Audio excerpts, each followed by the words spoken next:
Аха. Аз съм Дженифър и всъщност искам да ви разкажа нещо.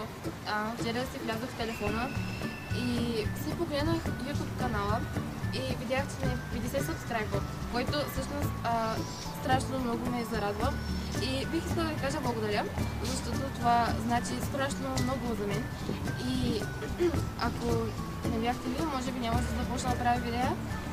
И това е почти всичко. Всъщност още нещо. Вярно, че не съм толкова редовна, но предполагам, че през 2 седмици или нещо такова ще правя видеа, но не е сигурно, просто нямам никаква идея и имам нужда от това да ми пишете коментари долу в... Тоест имам да пишете долу в коментарите някакви предизвикателства или нещо такова. И предполагам, че да ги изпълня, надявам се, ако има средствата.